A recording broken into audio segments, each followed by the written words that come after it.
മീൻകറിയുള്ള കപ്പ ഇട്ടു, കുഴച്ചു, എല്ലാം കൂടി എടുത്തു. 2 വറ്റ കഷ്ണങ്ങൾ ഇവിടെ ഇരുന്നിട്ട് നാണിക്കുന്നുണ്ട്. കാരണം അതിലും എത്രയോ ടേസ്റ്റുള്ള കറിയാണ് നമ്മളിപ്പോൾ കഴിച്ചത്. അമ്മോ, ഇന്ന് നമ്മൾ വീണ്ടും പറമ്പിലേക്കാണ് കേട്ടാ. ഉള്ളത് വെച്ച എന്തെങ്കിലുമൊക്കെ തട്ടിക്കൂട്ടാന്നാണ്. സൗണ്ട് പോയിരിക്കുകയാണ്. ഒന്നും തോന്നല്ലേ എളിയ. 7 ദിവസം വാഗമണ്ണ് കുളമാവൊക്കെ കണ്ടിന്യൂസ് ഷൂട്ട് ആയതുകൊണ്ടേ സൗണ്ട് അങ്ങോട്ട് പോയി. അപ്പം നമ്മളേ ഇന്ന് 2 ഐറ്റമാണ് ഉണ്ടാക്കുന്നത്. വഴുതനങ്ങ കൊണ്ടൊരു ചമ്മന്തിയും കോവയ്ക്ക് കുറേ ഉണ്ടാക്കിയിട്ടുണ്ട്. കോവയ്ക്ക മീൻകറി പോലെ വെക്കുന്ന ഒരു കിടിലൻ കറിയുണ്ട്. അപ്പോൾ 2 നാടൻ കറികളാണ്. അപ്പോൾ വെജിറ്റേറിയൻകാർക്കും നോൺ വെജിറ്റേറിയൻകാർക്കും ഒരേപോലെ ഇഷ്ടവും.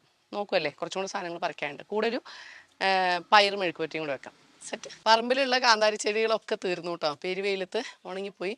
ഇനി ആകെ നമ്മളിത് കമ്പനിയോട് ചേർന്ന് നിൽക്കുന്നത് ഞാനൊന്ന് നനച്ച് നിർത്തിയിരിക്കുകയാണ്. ഞാനല്ല, ജെസി ആൻറ്റി. അപ്പോൾ ഇനിയുള്ള 3-4 മാസം നമ്മുടെ പരിപാടി എന്താണെന്നറിയോ? ഇതാണ് പരിപാടി. ഉണങ്ങി വെച്ചേക്കാണ് കാന്താരി. അടുത്ത 3-4 മാസം നമ്മൾ ഈ ഉണക്ക കാന്താരിയും കൊണ്ടാണ് ഉപ്പിട്ട് ഉണക്കി വെയിലത്ത് വെച്ചേക്കുന്നതാണ് കേട്ടോ. അമ്മയും ജെസി ആൻറ്റിയാണ് അതിൻ്റെ സൃഷ്ടാക്കൾ. ഞാൻ അടിച്ചു മാറ്റി കൊണ്ടുവരും. നമുക്ക് കാര്യം നടന്നാൽ പോരെ. ഇനി ഇവിടെ കമ്പനിയിലുള്ള കുറച്ച് പയറും കൂടെ പറിച്ച് കോവയ്ക്കയും കൂടെ പറിച്ച് ഇന്നത്തെ കറിക്കുള്ളതായി. ഈ കോവയ്ക്കയാണെങ്കിലും പച്ചപ്പയറാണെങ്കിലും വെണ്ടയ്ക്കാണെങ്കിലും നമ്മുടെ വീട്ടിലുണ്ടായതാണെങ്കിലും അതിൻ്റെ പിഞ്ച് തിന്നെ നല്ല ടേസ്റ്റാണ്. ഇളം മധുരവും നല്ല രുചി. ആഹാ, എത്ര പേരും ഇതൊക്കെ ചെയ്യാറുണ്ട്. അപ്പോൾ ഇപ്രാവശ്യത്തെ ഓറഞ്ച് എണ്ണം കുറവാണ്, പക്ഷെ വലിപ്പം കൂടുതലായിരുന്നുണ്ടോ. അപ്പോൾ നമ്മുടെ കുരങ്ങന്മാരും ബാക്കി നമ്മുടെ ഹിന്ദിക്കാർ ചെക്കന്മാരും കൂടെ തിന്ന് തീർത്തു. സാരമില്ല, അവർക്കും വേണ്ടേ. രാവിലെ ബ്രേക്ക്ഫാസ്റ്റ് തട്ടിയിട്ടില്ല കേട്ടോ. പുളിയില്ല, മധുരവും ഇല്ല. വാട്ടർ കണ്ടൻറ്റ് മൊത്തം പോയി. ആടിയതായതുകൊണ്ടാണ്. അപ്പോൾ നമ്മുടെ സാധനങ്ങളെല്ലാം റെഡി. ഇനി നമ്മുടെ അംഗം തുടങ്ങി. ആദ്യം നമ്മൾ കുറച്ച് സാധനങ്ങൾ നമുക്കൊന്ന് ചൂടണം. 4 വെളുത്തുള്ളി, 1 തക്കാളി കീറിയത്, മുഴുവൻ മുളക് ഒരു 10 എണ്ണം, വഴുതനങ്ങ ഒരു 8-10 എണ്ണം വരെ എടുക്കാം.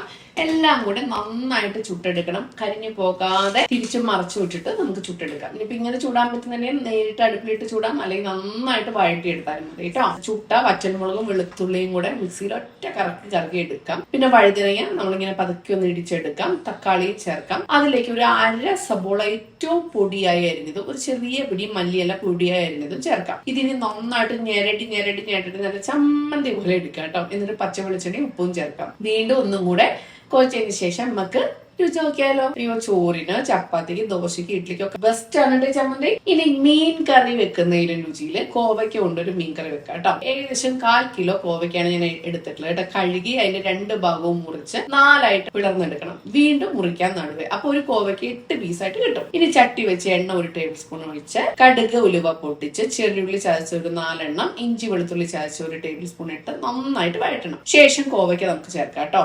ആവശ്യത്തിന് ഉപ്പ് കൂടി ചേർക്കാം. ഒരു തരി വെള്ളം ഒന്ന് തളിച്ചിട്ട് നമുക്ക് മൂടി വെച്ച് വേവിക്കാം. ഈ സമയം കൊണ്ടേ നമുക്ക് അരപ്പ് തയ്യാറാക്കാമേ. 2 പിടി തേങ്ങ, കറിവേപ്പില ആവശ്യത്തിന്, 4 പച്ചമുളക്, ചെറിയുള്ളി ഒരു 3 എണ്ണം ചേർത്ത് നന്നായിട്ട് അരച്ച് എടുക്കാം. ആ അരപ്പിലേക്ക് തന്നെ മുളക് പൊടി 2 ടീസ്പൂണ്, മഞ്ഞൾപ്പൊടി 1/4 ടീസ്പൂണ്, മല്ലിപ്പൊടി ഒരു 3/4 ടീസ്പൂണ്, അല്പം വെള്ളവും ചേർത്ത് ഒന്നുകൂടെ അരച്ച് ഇങ്ങോട്ട് എടുക്കാം. തുറന്ന് വേവ് നോക്കി വെന്തിട്ടുണ്ട്, വായ പൊള്ളിയിട്ടുണ്ട് കേട്ടോ. കൊതി കൂടി അങ്ങനെ ഇരിക്കൂലേ. ആവശ്യത്തിന് പുളിക്ക് 2 ചുള കൊടംപുളി നമുക്ക് ചേർക്കാം. ഒന്ന് തിളച്ച ശേഷം നമ്മുടെ അരപ്പ് ചേർക്കാം. അല്പം ജാറ് കഴുകിയ വെള്ളവും കൂടെ ചേർക്കാം കേട്ടോ. ഉപ്പും കറിവേപ്പിലയും ചേർക്കാൻ മറക്കല്ലേ. ഇനി നമുക്ക് താളിച്ചൊഴിക്കണം അല്ലേ.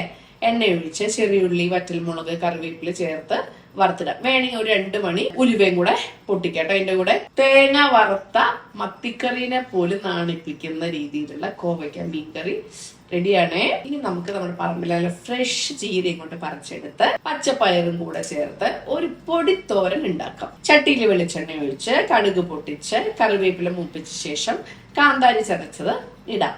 ഇനി പയർ കുഞ്ഞായിട്ട് നുറുക്കിയത് ഉപ്പ് ചേർത്തിളക്കി വേവിക്കണം. ഒരു തുള്ളി വെള്ളം ചേർക്കില്ലേ. വെന്ത ശേഷം അരപ്പ് ചേർക്കാം. അതായത് മഞ്ഞപ്പൊടി, തേങ്ങ, കറിവേപ്പില ഒന്ന് കറക്കിയതാണ് അരപ്പ്. കൂടെ തന്നെ വളരെ നേർമയായിട്ട് അരിഞ്ഞ ചീരയും കൂടെ ചേർത്ത് ഇളക്കി അടച്ചു വെക്കാം. അതാ നോക്ക്, ഭയങ്കര വ്യത്യസ്തമായിട്ടുള്ള പൊടിത്തോരൻ റെഡിയാണ്. കഞ്ഞിയുടെയും കൂടെ ചോറിന്റെ കൂടെയൊക്കെ ബെസ്റ്റ് ആയിരിക്കും. അപ്പൊ നോക്കുമല്ലേ. അപ്പൊ നല്ല തവിടുള്ള മട്ടേരിയുടെ കഞ്ഞി നമ്മുടെ പാത്രത്തിലോട്ട് ഒഴിക്കുക. ആദ്യം നമുക്ക് നമ്മുടെ കോവയ്ക്ക മീൻകറി ഒഴിക്കാം. ചീര പയർ പൊടിത്തോരൻ, മലയാളികളുടെ വികാരമായ 1-ാം തരം കപ്പപ്പുഴു, നമ്മുടെ ചൂരമീൻ്റെ കറി. അമ്മേ, കൊതി കൊണ്ട് ഞാനിപ്പം ചാവും. ഇനി നമ്മുടെ കിടിലൻ ചമ്മന്തി, എണ്ണയും എല്ലാം കൂടെ യോജിച്ച് നല്ല സെറ്റായിട്ടുണ്ട് നമ്മുടെ സ്പെഷ്യൽ ചമ്മന്തി. ഒന്ന് രുചിച്ച് നോക്കട്ടെ. കഞ്ഞിക്ക്, ചോറിന്, ദോശയ്ക്ക്, ചപ്പാത്തിക്ക്, ഇഡ്ലിക്ക് ഒക്കെ ബെസ്റ്റാണ്. വെറൈറ്റി അല്ലേ. അപ്പം ഇത് നമ്മുടെ പൊടിത്തോരനാണ്. ഉണ്ടാ, പൊടി പൊടി പോലെ ആയിട്ടുണ്ട്. എന്നാൽ ലേശം കൂടുതലായിരിക്കും, എന്നാലേ ഇത് ഉണ്ടാക്കാൻ പറ്റുള്ളൂ. സംഭവം നമ്മുടെ സ്വന്തം പറമ്പിലെ പയറും ചീരയും കാന്താരിയും ടേസ്റ്റ് ഇല്ലാതിരിക്കില്ലല്ലോ. ഇന്നത്തെ താരം കോവയ്ക്ക മീൻകറി, തേങ്ങ അരച്ച് വെച്ച നല്ല മത്തിക്കറി തോറ്റുപോകും. ഇനി നമ്മുടെ നല്ല ചുമന്ന മീൻകറിയും കപ്പപ്പുഴുക്കും ഒരു പീസ് മീനും, ഒന്നും വേണ്ട, കഞ്ഞിയും ഉപ്പ് കുറച്ചിരി നമ്മുടെ വെളിച്ചെണ്ണയും മതി. ആദ്യം നമ്മുടെ ചമ്മന്തി ഇതേ ഇട്ട് കുഴച്ച് ഒന്ന് നന്നായിട്ട് പീച്ചി, നമ്മുടെ കാന്താരിക്കുട്ടനൊക്കെ ഇവിടെ ഉണ്ട്, നമ്മുടെ പൊടിത്തോരനും ഇട്ട് മീൻകറി, കോവയ്ക്ക മീൻകറി. എന്തിനാണ് നോൺ വെജ് അല്ലേ?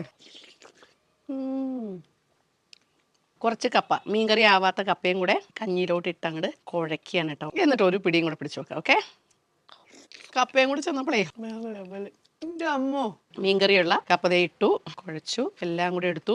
2 വറ്റ കഷ്ണങ്ങൾ ഇവിടെ ഇരുന്നിട്ട് നാണിക്കുന്നുണ്ട്, കാരണം അതിലും എത്രയോ ടേസ്റ്റുള്ള കറിയാണ് നമ്മളിപ്പോൾ കഴിച്ചത്. അമ്മോ, സമാധാനത്തിന് ഇത് കഴിച്ചോളാം അല്ലേ. മൂട് മറന്നാലും നാട് മറക്കാൻ പാടില്ല എന്ന് പറയുന്ന പോലെ സ്വയം മറന്നാലും നമ്മുടെ മീൻകറി മറക്കാൻ പറ്റില്ല ല്ലോ.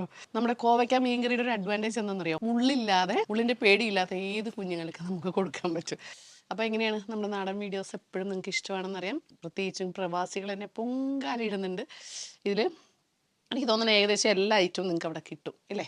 അപ്പോൾ പരീക്ഷിക്കാൻ എന്താ, ഇച്ചിരി സമയം മതി. എല്ലാം ടൊട്ടോ എന്നുള്ള റെസിപ്പീസാണ്. പരീക്ഷിക്കുക. ഇഷ്ടമുള്ളവർക്ക്, സ്നേഹിതന്മാർക്കും ബന്ധുക്കൾക്കും ഒക്കെ ഷെയർ ചെയ്ത് കൊടുക്കുക നമ്മുടെ വീഡിയോ. നല്ല അഭിപ്രായങ്ങൾ കമൻറ്റായിട്ട്, നല്ലതോ ചീത്തയോ നിങ്ങളുടെ അഭിപ്രായങ്ങൾ കമൻറ്റായിട്ട് എഴുതി വിടുക. അപ്പോൾ അടുത്ത ഒരു കിടിലൻ വീഡിയോ ആയിട്ട് വരുന്നവരെ നിങ്ങളുടെ സ്വന്തം കൊതിച്ചി അന്നമ്മ.